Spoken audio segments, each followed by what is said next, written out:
How's it going, everybody? It's editor Joe Turl here with just a quick message before we get into this episode of the Everton Career Mode. As you can probably tell, lads, my voice is hanging on for dear life at the moment. I've had a very sore throat the last few days, so I apologise if in this episode my voice doesn't have as much energy as it normally does. I just wanted to quickly address that before we get into this episode.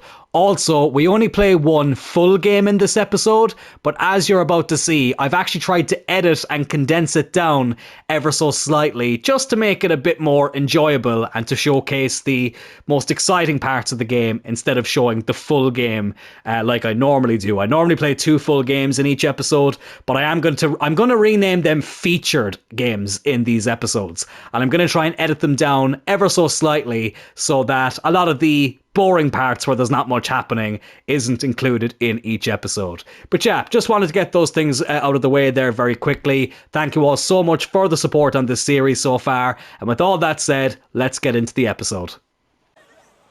Hello everybody and welcome back to the Everton FC 26 Career Mode. In this series, it is my goal to turn Merseyside blue, bring Everton back on top of English football, as well as putting them on top of European football. Halfway through the season, we're in 6th place and we are looking very, very strong. But in our first game of this episode, we have had to share the points with a team who I feel like might be a little bit of a bogey team for us to come up against in this career mode, Leeds United. We did lose 1-0 to them in the opening game of the season, and they did go 1-0 up here in this game at the Hill Dickinson Stadium as well. Lopez right at the end of the half.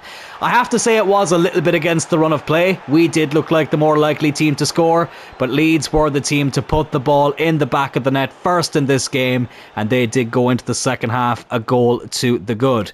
Jack Grealish, though, right before I took him off, got his 3rd league goal of the season. Great ball by Barry, and a beautiful finish as well from the Man City loanee. Definitely kicking into gear here in the second half of the season. Jack Grealish had a very slow start to this campaign in this game, but hopefully this second half of the season he'll be able to keep up this great form. And then look at this from Kai Rooney. Unfortunately, the highlight doesn't go back far enough. It was a Jordan Pickford clearance onto the head of Tierno Barry, who nodded it back to Kai Rooney, who slotted it home to get his 9th league goal of the season and to give us a 2-1 lead here with about 20 minutes to go. Great to see the deadly duo continuing their great form up front. Only a couple of minutes later, though, a really stupid foul here from Jarrad Branthwaite. I timed this horribly. There was a bit of a delay, though. When I pressed square, it didn't actually do the tackle until the Leeds player had gone well past Jarrad Branthwaite, which I was really, really annoyed about. I thought he was going to win the ball, but he ended up completely taking out the man and getting a yellow card for his trouble as well. Diego Lopez, who scored the first goal, also got Leeds' second goal here from the penalty spot. Jordan Pickford going the wrong way and Lopez putting it down the middle. Really, really frustrating. And to make matters worse, Jarrad Branthwaite will be suspended for the next game. Another terribly timed tackle there, and he did get his 2nd yellow of the game, and he was given his marching orders. 2-2 here in the first game of this episode. But look, we're still in a strong position, and we're still looking very, very likely to get that top half finish. And the reason we're on track for that top half of the table finish is because this is where we are after 23 games in the Premier League season. 6th place, 41 points, only 3 points behind 4th place Arsenal. We still have the best defence in the league, only 18 goals conceded, but we are slightly on the lower side of the goal scoring totem, only 31 goals scored. And when you compare that to even some of the teams below us like Chelsea and Man United with 38 goals scored each, Arsenal with 39, Newcastle, Liverpool and Man City all scoring 40 plus. We definitely aren't scoring as much as I would like, and we are actually looking to bring in a backup striker for Barry and Rooney, and we're also looking to sign a backup goalkeeper here because we are of course still in the January transfer window.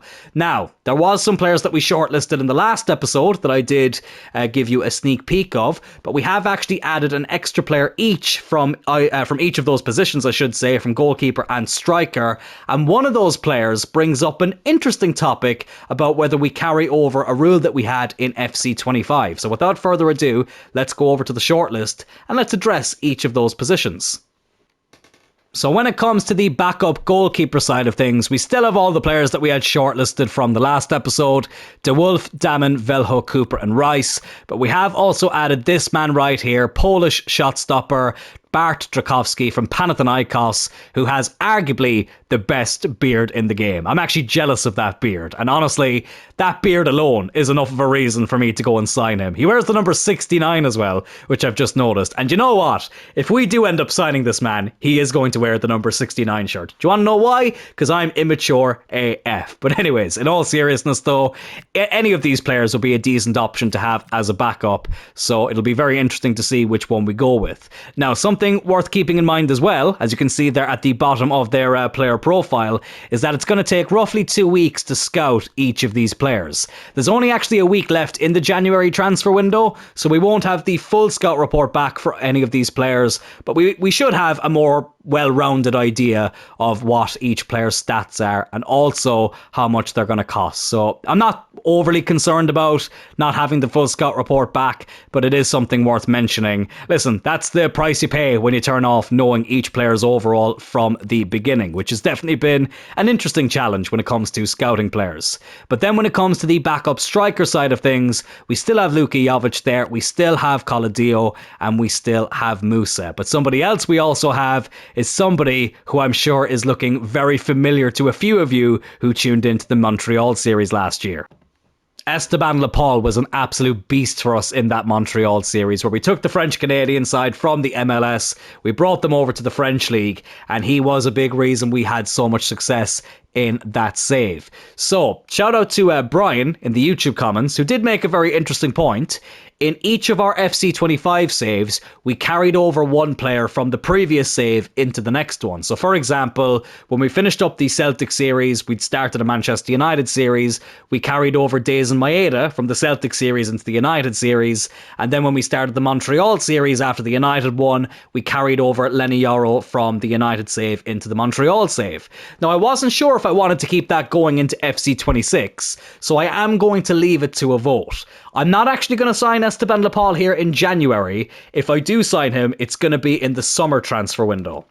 So tomorrow on the channel, tomorrow morning, I am going to put up a poll about whether we sign Lepal in the summer transfer window. Because I understand that some people might like to see it because he was such a good player for us in FC25, but I also understand that, look, we did use him very recently, not only in the Montreal series, but also in the Dream Team series that we did right after it.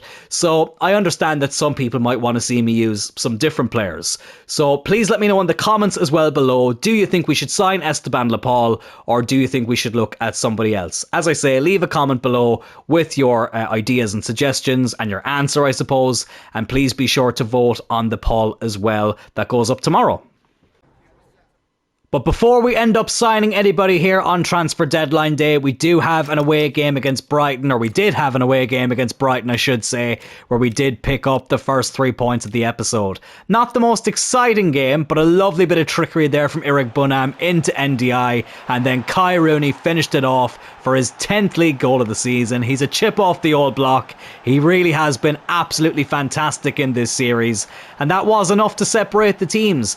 I am going to start looking into some sliders, lads, for FC26. I find that the gameplay is a little bit more boring this year than it was in FC25. Listen, the slogan of this channel is never a dull moment, but I find that recently we're having far too many dull moments. So I am going to look into some sliders to make the game a little bit more competitive and to bring back some of the chaos that we used to have in FC25.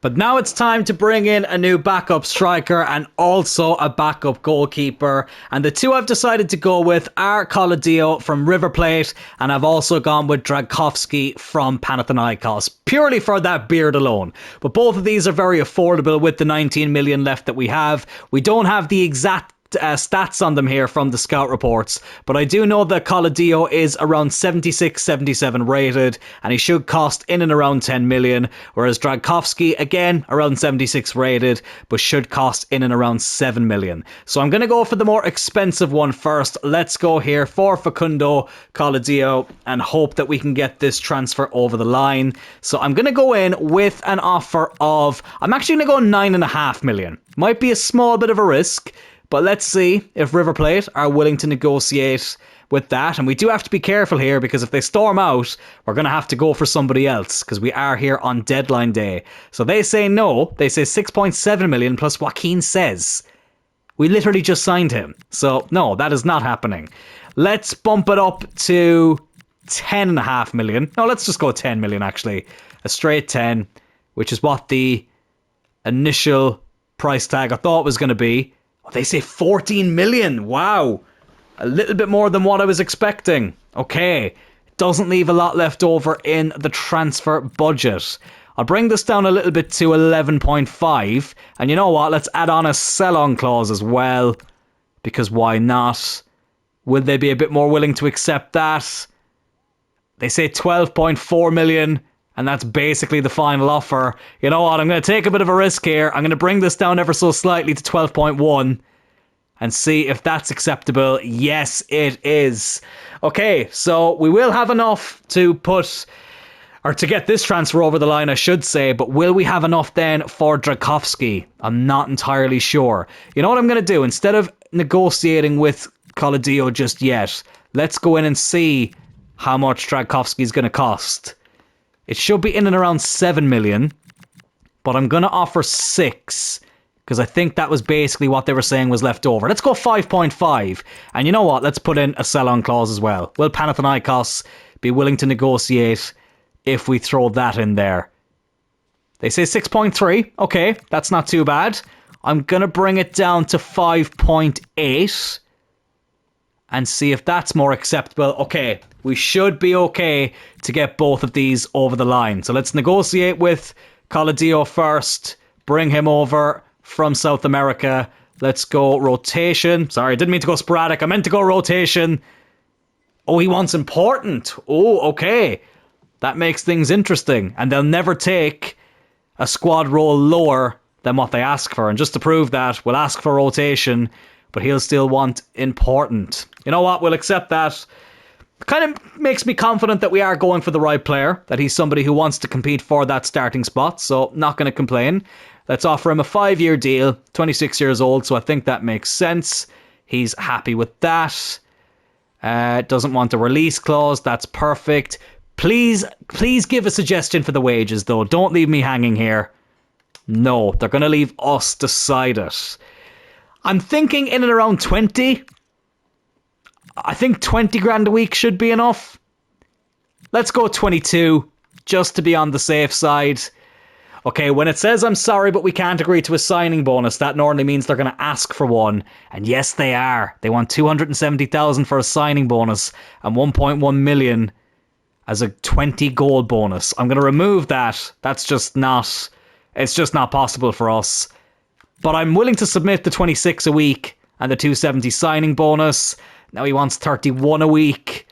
Oh God, they're playing a hard bargain here. Let's go 30. And hopefully that will be enough. Yes, it is. We have agreed to sign a new backup striker. Welcome to Everton, Facundo Coladio.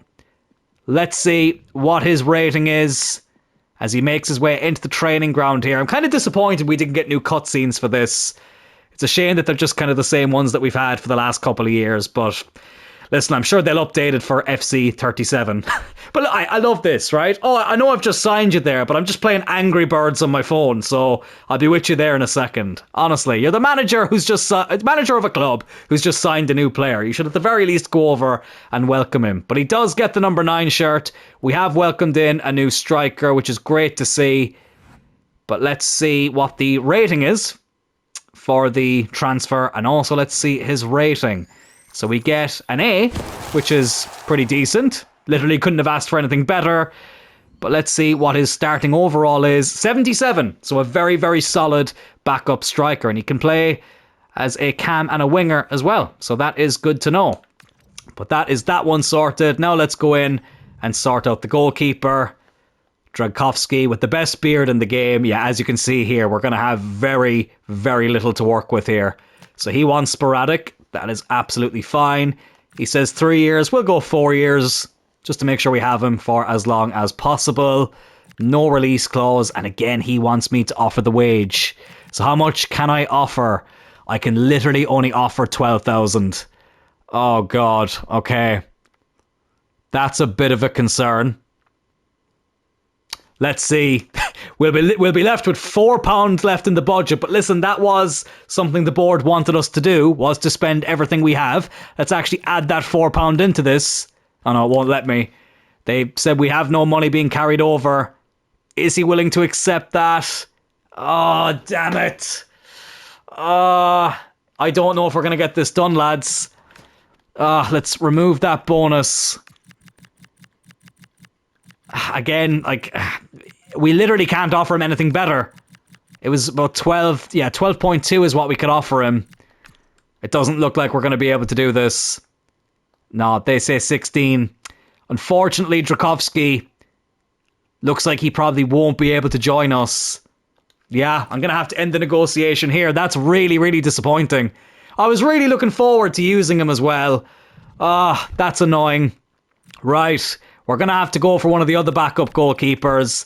Let me have a look in the background here and see how much each of them will cost. And we'll just have to go for the one that looks like will be financially the best option for us.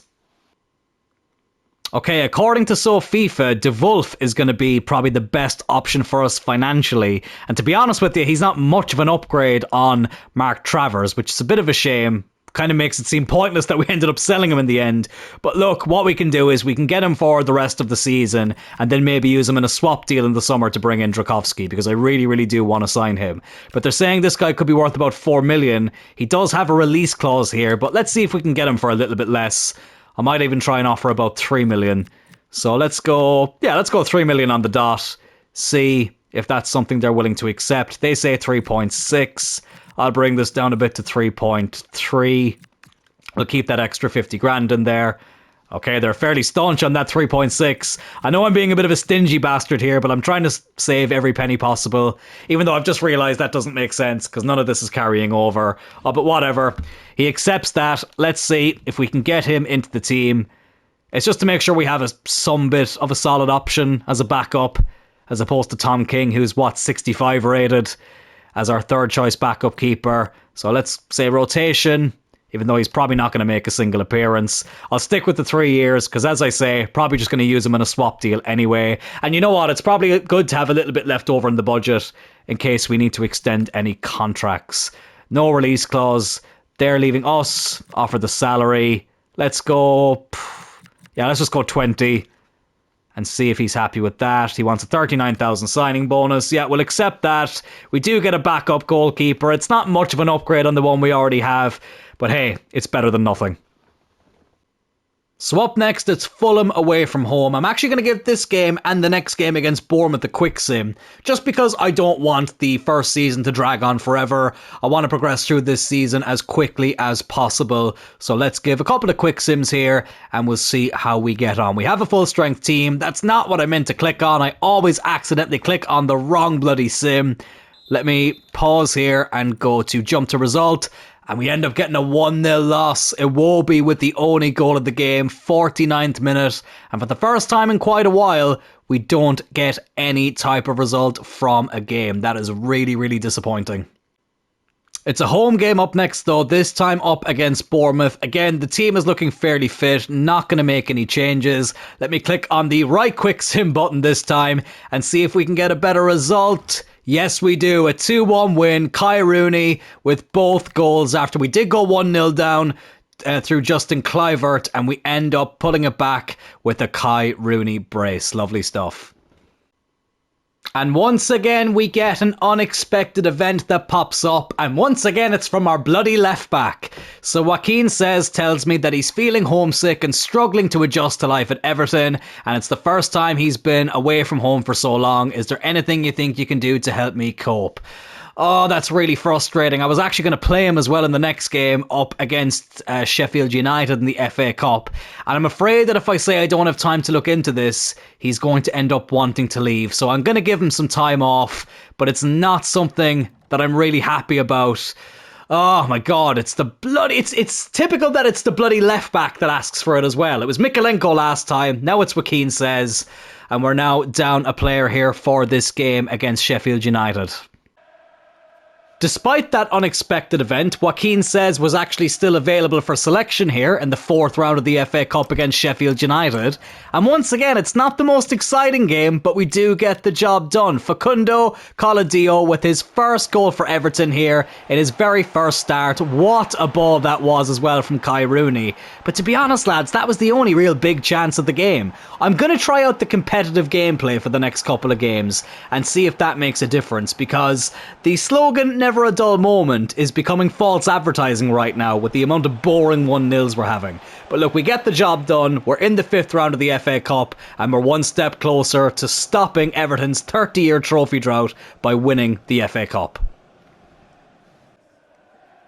So for this next game against Manchester United, I did change the gameplay setting to competitive. I put the CPU setting as dynamic. And lads, it felt so much more fun than the previous games. It was a lot quicker, it was a lot more open. It kind of felt like the FIFA games of the past. And as you can tell there by the scoreline, there was plenty of more goals as well. But Manchester United were the team that took the lead here. Manuel Ugarte scoring his first goal of the season, which for some reason that's not showing me here. Let me back out of it and go into it again.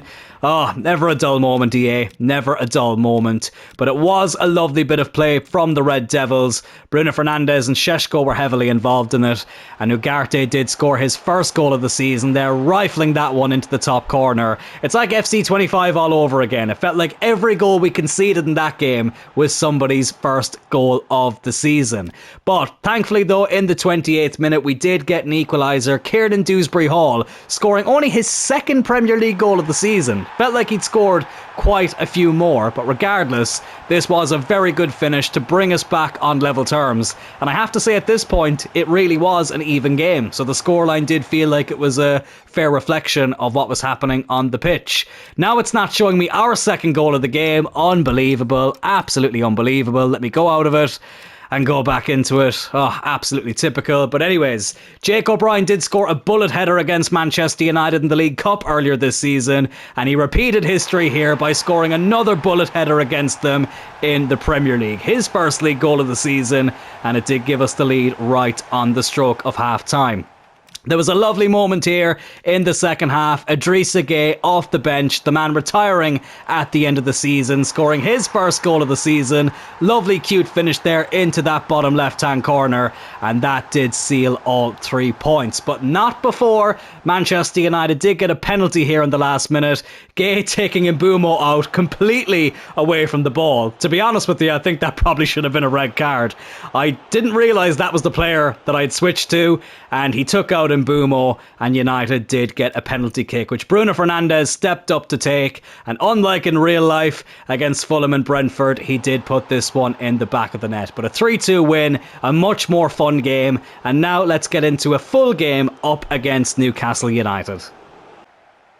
A massive, massive game for us here up against the Toon Army in Newcastle, who are currently just below us in the Premier League in 6th place. We, of course, lie in 5th. And a win here, lads, potentially could put us into the top 4, which is a sentence I did not expect to say here in Season 1. This is not going to be an easy game though. Newcastle are a team who actually started out quite well this season. They have dropped off a little bit, but St James's Park is never an easy place to go. But Newcastle are the team to kick things off here. As I say, we are playing on competitive gameplay, and the CPU settings are dynamic, so it'll be very interesting to see how this game goes. The game against Manchester United, honestly, was one of the most fun games I've played in quite some time. So hopefully this one will be the same.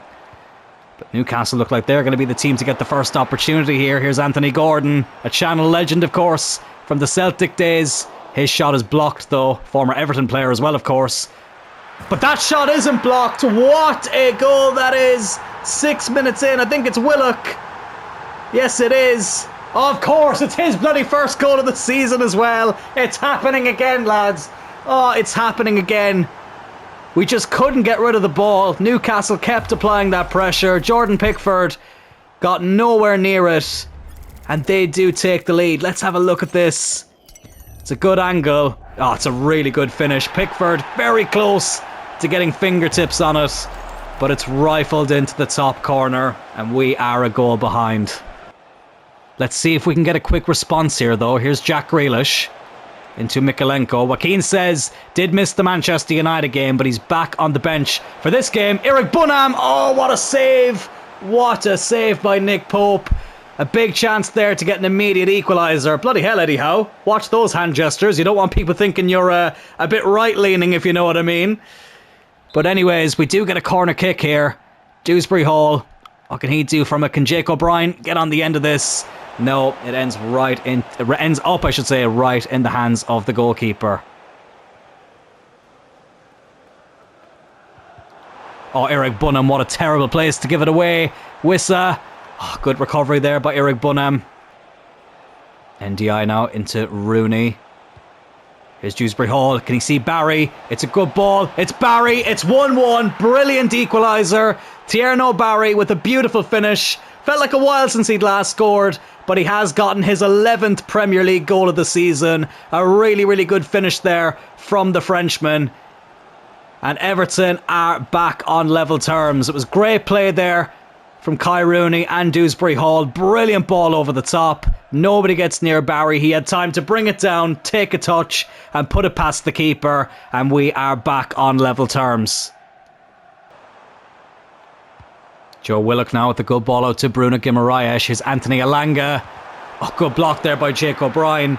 The opposition pass it around so much more fluidly now since we've changed the settings. Let's see whether they deliver a ball in here.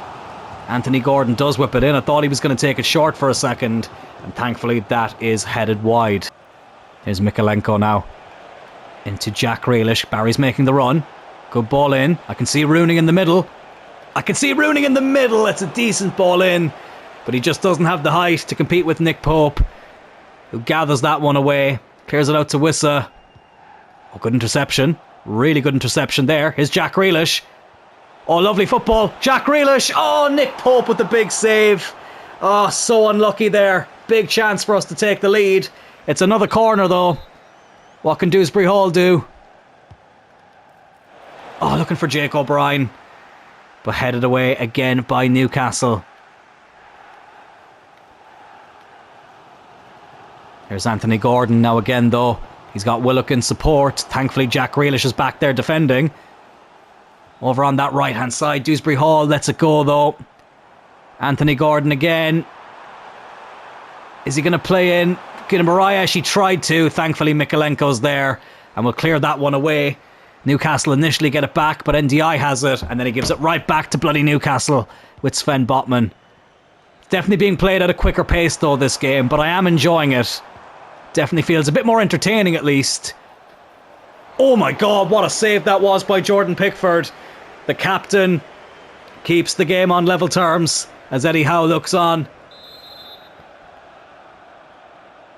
Newcastle whip in this corner. Good header, but not good enough. Just goes wide. Here is Jake O'Brien. Now NDI into Rooney. Can we try that ball over the top again for Barry? Probably just saw him a bit too late. Have a go, Rooney. Why not? But his dad loves scoring against Newcastle. Nearly joined Newcastle as well, right before joining Manchester United. But he's unable to score against them here. Now here's Joe Willock. Oh, Newcastle looking to create one more big chance right on the stroke of half-time. But thankfully, we deal with it. But they still actually have it here, though. Anthony Gordon. Wissa. Oh, what a goal. What a goal there from Newcastle United. And they regain the lead. Wissa, well, it's definitely not his first goal of the season. 15 up for him now. It's a really, really good finish. Eddie Howe celebrating with former Turley United keeper Aaron Ramsdale there. It's a really good finish, to be fair. Pickford couldn't react quick enough, and Newcastle will be in front going into the half-time break. Can we get a quick response here, though, right at the start of the second half? Here's Jack Grealish, who's been in much better form in the second half of the season. Oh my goodness me, what a start to the second half. A brilliant finish from the man we have on loan from Manchester City. His fourth goal of the season. All of them have come since January. He has been absolutely fantastic here. I'm still on the fence about signing him, only because every bloody time we play him, he can never finish the 90 minutes without being absolutely knackered. but he is a quality player. That was a quality finish. And we're back on level terms here in this massive top of the table clash. Bruno Guimaraes now. Into Anthony Elanga. Let's stop them from going in front again straight away. That is not where I meant to head the ball. But thankfully we get away with it. Jordan Pickford gathers it up. Can we go on a break here now? Here's Grealish. Into Barry. Go on. Keep making that run. Oh, we've got Rooney in the middle. So is NDI. Wins the header. But unfortunately goes out for a goal kick. Here's Bruno Guimaraes now. What can he do here for Newcastle? Mikalenko wins it. He nearly left it behind though. Can we go on the break now after that good interception? Here's Barry. They're playing Manchester United up next, who aren't too far behind either of us in the table. We could extend the gap here with a win though. Go into the top 4. NDI! Right at the keeper. Oh, it's a good ball into Barry. Rooney. Kai Rooney! Oh, what a save by Nick Pope. Really good save from the English goalkeeper there. Of course, him and Pickford will have that rivalry in terms of who's going to be starting for their national team. And I tell you what, Nick Pope is definitely stating his claim here today with some of the saves he's made. Can we get this on the noggin of Jake O'Brien? No, we can't. Cleared away. Eric Bunham now. Oh, terrible pass. Oh, now here's Joe Willock for Newcastle. Oh my goodness me. We had nobody back there for a second. Thankfully, they've started to track back. Pickford will clear that away. But Newcastle look to win it right back. Again, Dewsbury Hall does really well there. Here's Barry now. Jack Grealish. Jack Grealish! Oh, what a goal by Jack Grealish! That was absolutely fantastic! He gets his second goal of the game, our third, his 5th league goal of the season, and I tell you what, that is the pick of the lot. An absolute beauty from the former Aston Villa player. Look at that. Oh, that's more like it. I think these gameplay settings suit players like Jack Grealish down to the ground. And we now have the lead here at St James's Park. Get in there. I am going to make a few changes here though. Tyler Dibbling is going to come on for the very tired Jack Grealish. Alcaraz is going to come on for Dewsbury Hall. And Coladio is going to come on for Barry. Just to freshen things up a bit whilst we have this lead. And let's see if we can get the 4th and surely clinching goal in this game.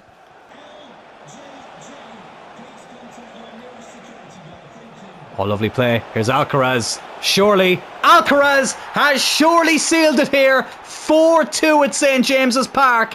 Are Everton going to be in the top 4 when this is all said and done? I thought it was a little bit too easy up to this point. That's why I've tried to make it as competitive as possible. But we're proving now that we are no flash in the pan. This is no fluke. We belong right up there with the best of them. 10 minutes away from sealing a massive win here. Can we make it a bit of a rout though? Get this 5th goal and really embarrass the Geordie boys here. They've just had a bad win, or bad loss I should say, in real life against Arsenal. This is going to be a bad loss for them here in this game. They are just outside the top 4. I'm not sure how they're doing in the Champions League, but I can't imagine they're going to win it. So their Champions League hopes are really starting to fade away. But here's Anthony Elanga though. Tonali. Oh, what a save by Jordan Pickford. That is why he is not only Everton's number 1, but also England's number 1. 2 minutes to go now. Newcastle running out of time. NDI gives that ball away though. We have made a couple of changes. Idrissa Gueye and Joaquin says have both come on here to try and see this result out. Great block there from Vissa's strike. We just need to hold on to it now. We're nearly there. Great clearance there by Jordan Pickford. Oh, gives it away though, NDI. But surely that will be that. Even if Newcastle score now, it's not going to be enough. Oh, to get them back into this game. Vissa misses a big chance there. And we seal a huge 3 points here up against Newcastle. And depending on other results, we may have snuck into the top 4 of the Premier League. I don't believe this, lads. 10 games to go in the Premier League, and we are in 4th position. 53 points. Only 5 points off top of the table, Man City. I never expected to be in this position at this stage of season 1. Now, a couple of things to keep in mind. Man City have a game in hand there, up against Leeds. They've played 1 game less, and so have Aston Villa in 5th place. They do have a game in hand up against Wolves, and of course, if they win that, we will drop back down into 5th place. But the goal this season in the Premier League was just to finish in the top half of the table. We look like we could be exceeding that by finishing in an automatic European place. That is absolutely incredible. But not only is it our goal to finish in the top half of the Premier League table, we also are looking to win the FA Cup. We've gotten to the 5th round of the competition. Who will we get in that round? Will it be one of the Premier League big boys? Will it be another Championship team like Sheffield United? Oh, I can tell you it's certainly not another Sheffield United. It's an away trip to the Emirates to take on Arsenal. And that is very interesting as well, because I'm fairly sure, if memory serves me correctly, we actually have a Premier League game against them also at the Emirates around that time. So 2 very big games against Arsenal in 2 different competitions should be a very interesting task.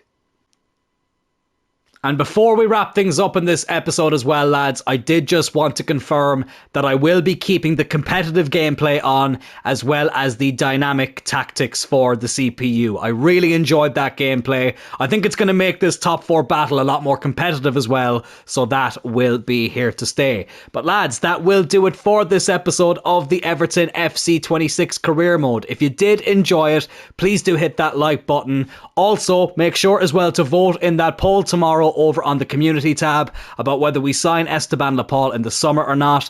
Please also consider subscribing to the channel as well, lads. At the time of recording, we are only 11 subscribers away from hitting 700. I would love to hit that before the end of this season. And also, while you're at it, please hype this video as well. A lot of you have been hyping the videos as of late. I didn't even know that was a thing until recently, so I really do appreciate that. So once again, if you are enjoying these videos, please like and hype this video. Have a good one, lads, and I will talk to you all in the next episode this coming Friday. Take care.